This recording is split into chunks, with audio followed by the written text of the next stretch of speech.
High everyone, नमस्ते। फेरि पनि तपाईहरुलाई हाम्रो च्यानलमा स्वागत छ। आज चाहिँ म कोपीलाई साँदेर सलाद टाइपको अचार बनाउँदै छु र यसको लागि सामानहरु तयारी छ। बन्दाकोपी, फूलकोपी, रातो मुला, टमाटर, हरे धनिया, प्याज, रातो खुर्सानी, निम्बु, तोरीको धुलो, अलिभ ओइल र नुन। अब चाहिँ म यस भाँडामा सबै सामानहरु मिक्स गर्दै छु।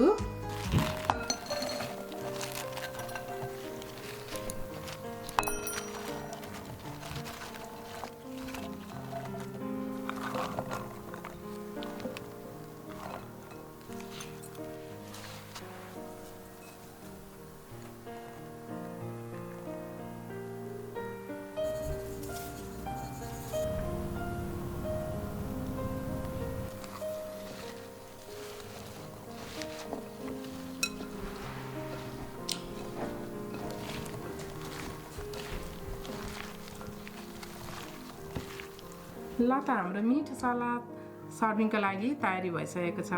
हाम्रो भिडियो हेरिदिनु भएको लागि धन्यवाद। कृपया हाम्रो भिडियोलाई लाइक, कमेन्ट, सब्स्क्राइब र शेयर गरिदिनु होला। साथै हाम्रो फेसबुकमा पनि G5 सिस्टर्सलाई फलो गरिदिनु होला। ल त अर्को भिडियोमा भेटौँ। आजलाई बाई।